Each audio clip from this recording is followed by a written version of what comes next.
হাগ্ৰামা মহিলাৰীয়া প্ৰমোদ বড়ো মোৰ কাৰণে দুটা আজব চৰিত্ৰ। ইয়াৰে হাগ্ৰামাৰ কথাটো আৰু নতুনকৈ ক'বলৈ প্ৰয়োজনেই নাই। বৰ্তমান BTCত হাগ্ৰামা নে প্ৰমোদ বড়ো অৰ্থাৎ BPF নে UPPL যুদ্ধ কিন্তু ভয়ানক হৈ আছে। কাৰ কথা শুনিছে? আমি নলম খাম্পাটো ৰিজেক্ট মাল। ইয়াৰ কথাহে সুধিব আপুনি, কাৰ কথা সুধিব? খাম্পা যাই পেলাই ফচি আছে এতিয়া। চন্দনো আছে, যাই পেলাই ফচে। এই খাম্পা আৰু চন্দনক ইউপিপিলে জাগা দিয়া মানুহ এইটো চবেই জানে। এইটো উৰ্খাৱে কেনেকৈ সহ্য কৰিব চন্দনক, খাম্পাক? ৰংগৰাই কেনেকৈ সহ্য কৰিব এই চন্দন আৰু খাম্পাক? আমি কাহানি নাজানে ফচি আছে এতিয়া। থাক, আমিতো নলম। BPF কাৰো সহায় নোলোৱাকৈ অকলে নিৰ্বাচন খেলিব আৰু আমাৰ পজিশ্যনটো খুব ভাল। আমাৰ নেক্সটতে BJP আছে পজিশ্যনটো, UPPL নাই 4 নম্বৰ। যিসকল সমীক্ষক সেইসকলে লাহে লাহে ধাৰণা কৰিছে যে এইবাৰ হয়তো BTCত কথাবোৰ সলনি হৈ যাব। বহুতে সন্দেহ প্ৰকাশ কৰিছে BJP অৰ্থাৎ চৰকাৰে অকণমান হাগ্ৰামাৰ দিশে মন কৰিছে। হয়তো তেওঁলোকৰ সমীক্ষাই, BJPৰ সমীক্ষায়ো এই কথা কৈছে যে এতিয়া তাহানিৰ দৰে প্ৰমোদ বড়োৰ সেই জনপ্ৰিয়তা নাই। এইবিলাক প্ৰশ্ন কিয় সোধে? নোহোৱা বেলেগ কথা সোধকচোন। কি খাম্পা মোক হাৰাব, মই খাম্পা হাৰাম, এইবিলাক কি প্ৰশ্ন? জাম্বা নিচিনা এইবিলাক কিয় সোধে? খাম্পা আমাক হাৰাব পাৰি নেকি? এইবিলাক নোহোৱা কুৱেশ্যনটো কিয় কৰে? বেলেগ কথা সোধক।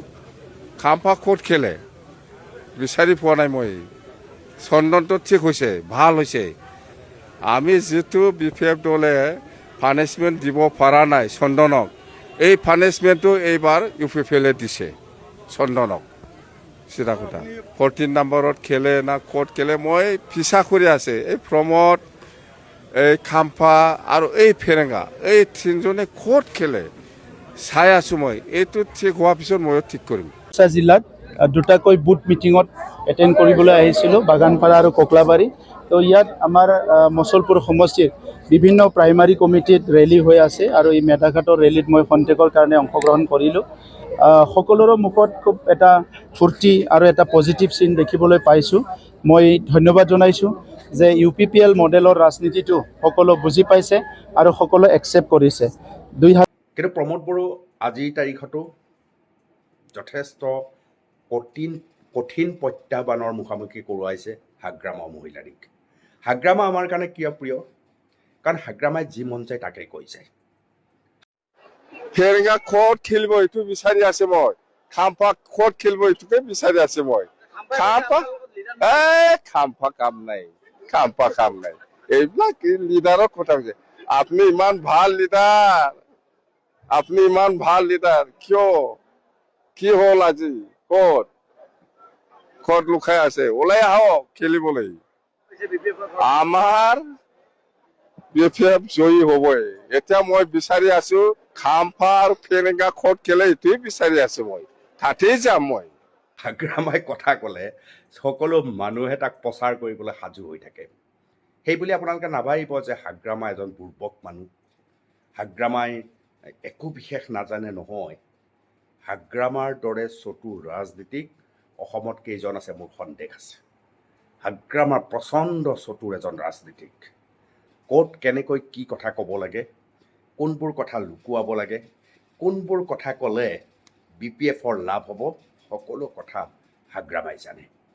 হাগ্ৰামা নিশ্চিতভাৱে এজন পৰাজিত সৈনিক। যোৱাটো 4-5 বছৰ শুয়ে আছিল, কিন্তু আপুনি মন কৰক সেই সময়ত কিন্তু অন কেমেৰা অহা নাছিল। অৰ্থাৎ নিজৰ নিয়ন্ত্ৰণো আছে। তেওঁ কেমেৰাত আহিম বুলি আহিব পাৰে, আৰু যদি ভাবে যে মই কেমেৰাত অহাটো উচিত নহয়, তেতিয়া তেওঁ কেমেৰাত নহাকৈ থাকিব পাৰে। এইজন হাগ্ৰামা মহিলাৰ এতিয়াতো আপোনালোকে দেখিছে কি ৰূপত উজ্বলি উঠিছে, কেনেকৈ প্ৰমোদ বড়োক হেঁচা মাৰি ধৰিছে।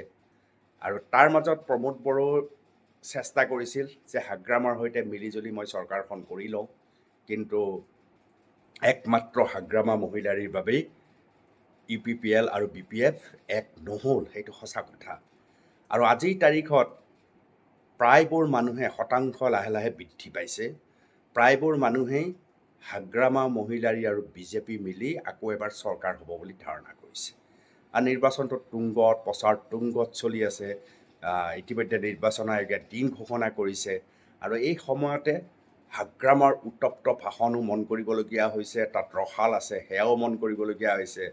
আৰু প্ৰমোদ বড়োও কিন্তু মনে মনে থকা নাই। প্ৰমোদ বড়োৱে আপ্ৰাণ চেষ্টা কৰিছে। সেই পইচাৰে তেওঁলোকে এনেকুৱাই হয়, মানে 1500 কোটি টকা এনেকুৱা অৰ্ডাৰ দিছিলে যিটো কোনো হেড নাই। 1000 কোটি টকাৰ পেকেজ পাইছিলে, সেইটো 1200 কোটি টকাৰ অৰ্ডাৰ দিছে, মানে আৰু 200 কোটি টকা এক্সট্ৰা অৰ্ডাৰ দি পেলাই পইচা খাই গৈছে। কেগ ৰিপৰ্টটো চাওক আপোনালোকে, কেগ ৰিপৰ্টত চব কথাই পাব আপোনালোকে। এই সময়ত আপোনালোকে 2012 চনৰ কেগ ৰিপৰ্টটো চাওক, যে তাতে কি লিখিছে, যে তাত স্পষ্টভাৱে লিখিছে 2012ত বড়ো মাইনৰিটি সংঘাত যেতিয়া হ'ল, সেই সময়ত মানুহবিলাকে খেতি কৰিব নোৱাৰিলে। সংঘাত শেষ হোৱাৰ পিছত মানুহবিলাকৰ তেখেতসকলে ট্ৰেক্টৰেদি হাল মাৰি পেলাই খেতি কৰিবলৈ, ৰবি শস্য কৰিবলৈ তেখেতসকলে কাম কৰিছে।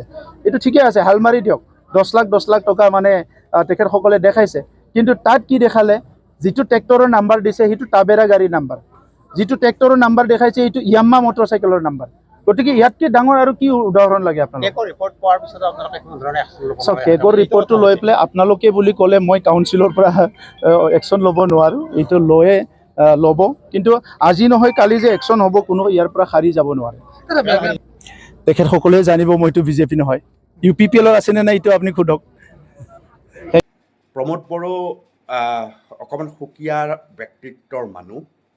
প্ৰমোদ বড়োই কিছু হাগ্ৰামাৰ দৰে বেছি ৰসাল কথা নহয়, কিন্তু প্ৰমোদ বড়োই জনসাধাৰণৰ মাজত কেনেকৈ সোমাব লাগে সেইটো কিন্তু নজনা নহয়।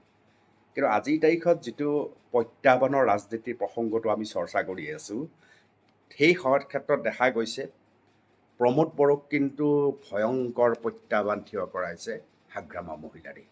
আৰু মনে মনে মানুহে ভাবিবলৈ লৈছে, ডক্টৰ হিমন্ত বিশ্ব শৰ্মাই যদিও কৈছে যে মই হাগ্ৰামা বা প্ৰমোদ বড়োক কাৰো লগত নাই, বহুত মানুহে ভাবিছে যে হাগ্ৰামা মহিলাৰীৰ লগত ডক্টৰ হিমন্ত বিশ্ব শৰ্মা আছে। সেইবাবে বহুতে ধাৰণা কৰিছে এইবাৰ চৰকাৰ হাগ্ৰামা মহিলাৰীৰ আৰু BJP মিলিত হ'ব। কিন্তু BJP যিটো ধৰণে তাত এতিয়া যি ধৰণে নিৰ্বাচনী প্ৰচাৰ কৰিছে, সেই নিৰ্বাচনী প্ৰচাৰৰ মাজত মোৰতো এনেকুৱা লাগে, অনুভৱ হয়, 1 নম্বৰত BJP গুচি যাব, 2 নম্বৰত হাগ্ৰামা আহি যাব, 3 নম্বৰত প্ৰমোদ বড়ো আহি যাব, বা 1 নম্বৰত BJP গুচি যাব, 2 নম্বৰত প্ৰমোদ বড়ো আহি যাব, 3 নম্বৰত হাগ্ৰামা আহি যাব, বা 1 নম্বৰত হাগ্ৰামা আহি যাব, 2 নম্বৰত BJP আহি যাব, 3 নম্বৰত প্ৰমোদ বড়ো আহি যাব। কিন্তু ইয়াত আপুনি প্ৰমোদ বড়ো 1 নম্বৰত আহিব সেইকাৰ কথা আজিৰ তাৰিখলৈ কোৱাটো অলপ কঠিন। আচলতে BTCত কি হৈছে, আচলতে হাগ্ৰামাই উচ্চাৰণ নকৰা BTRত কি হৈছে। ময়ো চিৰাং দুৱাৰ মই কেণ্ডিডেট, আৰু প্লাছ এতিয়া মই দেৱৰগাঁও সমষ্টিতো মই কিলিব বিচাৰো। প্ৰমোদ বড়ো ডাঙৰীয়া, আমাৰ সভাপতি ডাঙৰীয়া মই অনুৰোধ জনাইছো। হাগ্ৰামা মহিলাৰীয়ে যি চিটৰ কিলিব, সেই চিট বিলাকত ময়ো খেলিম। তেখেতে 2টা চিটত যদি খেলে, 2টা চিটত ময়ো খেলিম। 3টা চিটত যদি খেলে, 3টা চিটতো ময়ো খেলিম। আপোনাক টিকেট দিবনে? টিকেট নিদিয়াৰ কথাই নাই। কোনে কৈছে টিকেট নিদিয়ে? চন্দন ব্ৰহ্মক